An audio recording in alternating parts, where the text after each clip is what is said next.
Assalamualaikum warahmatullahi wabarakatuh. Baik, selamat pagi anak-anak ibu semua. Hari ini kita akan melanjut materi kita tentang bab 4, yaitu listrik statis, khususnya submateri, kelistrikan pada sel saraf, dan juga hewan-hewan yang dapat menghasilkan listrik atau hewan penghasil listrik. Nah, baik, yang pertama yang perlu kita bahas yaitu tentang kelistrikan pada sistem saraf manusia. Nah, sistem saraf manusia sendiri ada namanya saraf parasimpatik dan simpatik. Nah, jadi sel-sel saraf pada manusia itu bekerja untuk mengatur fungsi organ tubuh manusia. Ada yang mata, paru-paru, jantung, serta organ-organ pencernaan yang lainnya, serta organ reproduksi. Jadi sistem sel saraf sendiri terdiri dari sel-sel saraf yang berfungsi menerima, mengolah, dan mengirim rangsangan yang diterima oleh panca indera. Jadi kalau dikatakan namanya sistem saraf, berarti dia terbentuk dari namanya sel-sel saraf. Nah, sel-sel saraf itu apa, Ibu? Oke.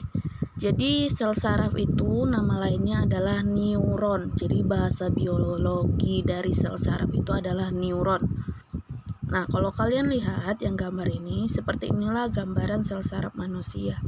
Jadi dia bentuknya kecil dan bersambung-sambung dan jumlahnya itu sangat banyak. Sementara untuk gambar yang sebelah kanan dan yang di bawah, kiri bawah, itu adalah gambaran struktur dari sel saraf itu sendiri. Contohnya, dalam sistem saraf itu terdapat ribuan bahkan jutaan sel saraf, di mana satu sel saraf dia strukturnya jika dipelajari adalah seperti ini. Ada seperti yang akar-akar ini adalah dendrit. Nah, di sini bisa kalian lihat yang di tabel itu fungsi-fungsi dari bagiannya. Ada badan sel itu yang warna ungunya. Kalau ini yang bercabang-cabang kecil itu dendrit. Muaranya ada namanya badan selnya. Baru yang warna hijau di tengah itu ada nukleus atau inti sel saraf. Baru ada akson. Nah, untuk di sini di gambar ini akson tidak jelas, maka merujuk akson itu lihat gambar yang kiri bawah. Ibu perbesar. Nah, akson itu adalah yang tali ungu ini. Yang di tengah-tengah itulah aksonnya. Sementara kalau dikatakan selubung mielin itu adalah yang bagian kuning. Kalau sini kapsul kuningnya, sementara pada gambar bagian bawah itu selubung mielinnya adalah yang merah.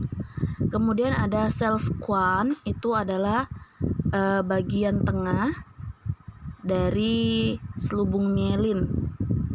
Nah, kalau di sini selubung mielinnya tidak terlihat. Nah, fungsi sel squam ini sebagai pusat pemberi nutrisi pada sel saraf. Kemudian ada nodus Ranvier. Nodus Ranvier itu adalah sekat antara selubung mielin satu dengan selubung mielin lainnya. Jadi sini ada yang tengah-tengahnya yang ada sempat terputus, itulah nodus Ranvier. Kemudian bagian ujungnya itu terdapat terminal akson, jadi ujung dari aksonnya. Kan seperti ini tadi, aksonnya dia yang ungu, maka yang di ujungnya ini adalah terminal akson atau ujung akson. Nah, untuk dari fungsi dari bagian-bagian sel saraf ini nanti silahkan dicatat. Oke, kita masuk ke bagaimana proses aliran listrik pada sistem saraf. Nah, aliran listrik pada sistem saraf manusia itu disebut dengan impuls saraf. Jadi impuls saraf ini adalah rangsangan atau informasi yang diterima sel saraf dari namanya reseptor atau panca indera. Misalkan ketika kalian memegang gosokan panas, setrika panas, maka secara tidak langsung kalian juga itu ada namanya rangsangan panas dari luar, yaitu dari setrikaan tadi.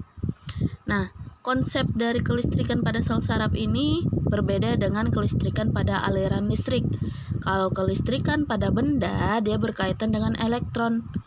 Kan sebelumnya kita bahas ada namanya muatan pada listrik itu ada elektron, proton, dan neutron. Kalau elektron muatan negatif, proton muatan positif, neutron muatan netral. Nah, Berbeda dengan kelistrikan pada tubuh manusia.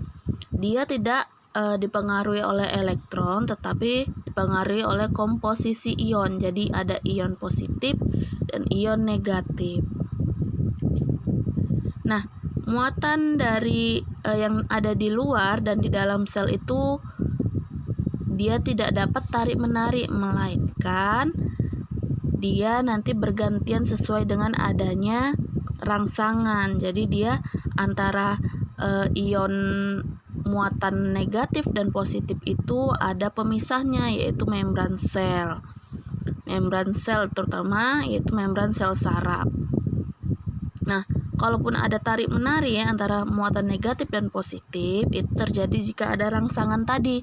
Rangsangan tadi dibawa oleh namanya zat neurotransmitter. Ya, yang paling bawah, neurotransmitter. Jadi kalau ditanya zat yang berfungsi sebagai pembawa informasi atau rangsangan dari sel saraf satu ke sel saraf lainnya disebut dengan neurotransmitter. Nah, di sini yang dibilang tadi kenapa bagian luar dan dalamnya itu dia tarik-menarik seperti apa? Yang mana katanya tadi di sini ada pemisah berupa membran sel saraf. Nah, membran sel sarafnya itu yang ini, bagian abu-abu. Nah, sini kita anggap di sini tadi kan ada gambaran akson. Contohnya ini adalah akson.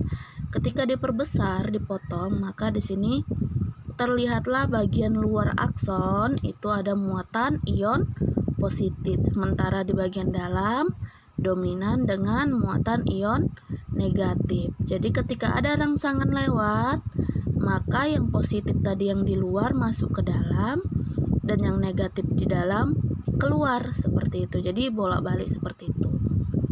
Nah, berikut Ibu tampilkan gambaran bagaimana kerja sistem saraf atau sel saraf pada manusia.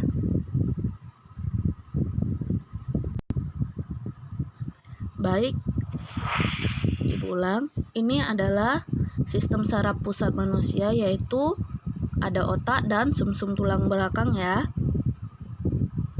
Nah, jadi kalau otak kita ini diperbesar, dalamnya terdapat ribuan sel-sel saraf. Jadi seperti inilah gambaran sel-sel saraf.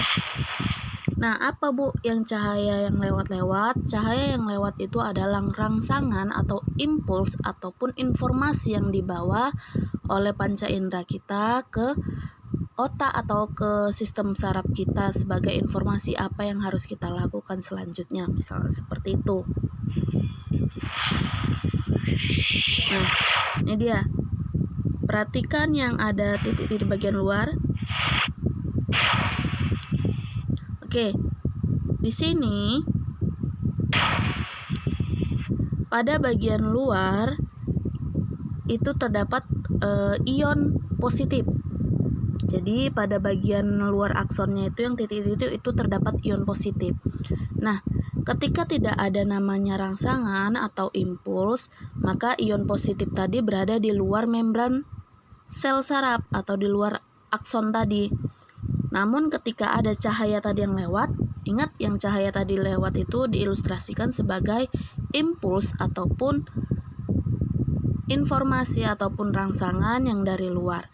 Nah, ketika rangsangan dari luar tadi lewat, maka dia bertukar tempat. Yang ion positif di luar sel tadi masuk ke bagian dalam. Seperti makanya dia naik turun, keluar masuk. Nah, ini dia. Ion positif di luar akan masuk ke dalam membran sel ketika ada rangsangan masuk. Dan ketika rangsangan tadi sudah melewatinya, maka dia akan kembali keluar membran sel lagi, seperti itu.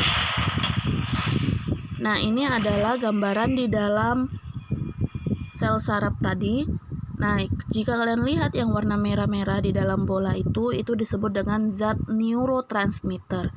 Jadi zat neurotransmitter ini tadi yang memiliki fungsi sebagai pembawa informasi. Jadi dialah tadi yang lewat. Cahaya tadi yang lewat itulah neurotransmitter tadi yang membawa informasi dari luar, dari panca indera untuk disampaikan ke sel saraf berikutnya. Jadi ini sel saraf 1 masuk ke sel saraf berikutnya.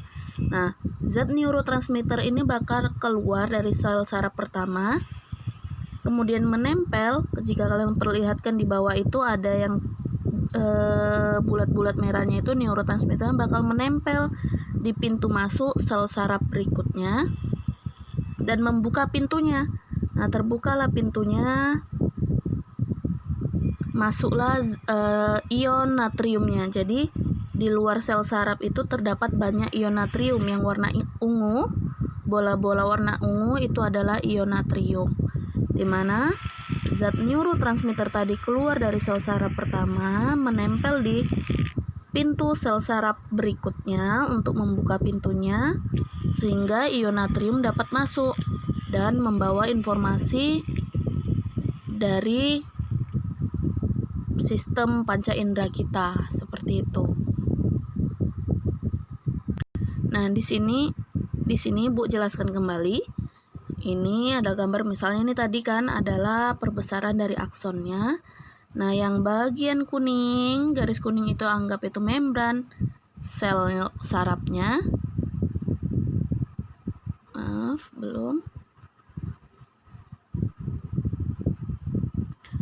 Yang bagian kuning ada bagian membran sel saraf. Jadi di luar membran sel tadi ada terdapat ion positif, sementara bagian dalam terdapat ion negatif. Jadi saat tidak ada kegiatan atau tidak ada rangsangan lewat atau impuls yang lewat tadi, maka seperti inilah keadaan membran sel sarafnya, di luar positif, dalam negatif. Tapi ketika ada misalnya di sini lewatlah si rangsangan tadi, maka ion positif yang di luar tadi masuk ke dalam dan yang negatif keluar, bertukar tempat. Misalnya lewatlah dia, maka di sini dia jadi ionnya positif di dalam. Tapi ketika sudah dilewati oleh rangsangan, dia akan kembali ke posisi semula, yaitu yang di luar menjadi positif kembali. Nah, ini penjelasan yang untuk gambar sebelah kiri ini dapat kalian lihat di buku kalian di halaman 180. Jadi saat neurotransmitter tadi dilepaskan oleh sel saraf ini, kita anggap yang ini adalah sel saraf pertama, yang ini sel saraf kedua. Jadi ketika dilepaskan oleh sel saraf, maka mengakibatkan muatan positif natrium masuk ke sel saraf. Jadi di sini tadi kan ada yang Ibu bilang neurotransmitternya nempel di pintu masuk sel saraf berikutnya. Masuklah bagian yang bulatan ungu tadi, itu masuk ke dalam sel saraf berikutnya, itu adalah natriumnya, ion natrium positifnya. Nah, kemudian ion positif tadi masuk ke sel saraf melewati membran sel dan mengalir ke ujungnya. Nah, di sini nanti juga terjadi lagi proses keluarnya neurotransmitter di ujung sel saraf atau di ujung terminal akson yang mengakibatkan terbukanya pintu sel saraf berikutnya dan masuknya ion natrium. Jadi seterusnya sampai seperti itu. Oke. Itulah proses mekanisme penghantaran listrik pada sel saraf. Nah, sedangkan ini adalah materi tentang hewan-hewan yang dapat menghasilkan listrik. Contohnya ada 6 hewan, ikan belalai gajah, ikan pari listrik, hiu kepala martil, echidna, belut listrik, dan lele listrik. Jadi, di sini ada beberapa hewan yang mampu menghasilkan energi listrik besar. Jadi, dia bisa untuk menghidupkan satu isi rumah atau menghidupkan komputer selama 45 menit seperti pada fungsi leleh listrik ya. Seperti itu. Sekian materi yang dapat Ibu sampaikan. Untuk materi hewan ini bisa kalian lihat di buku paket halaman 184 sampai 185. Oke, Ibu tutup dengan Assalamualaikum warahmatullahi wabarakatuh.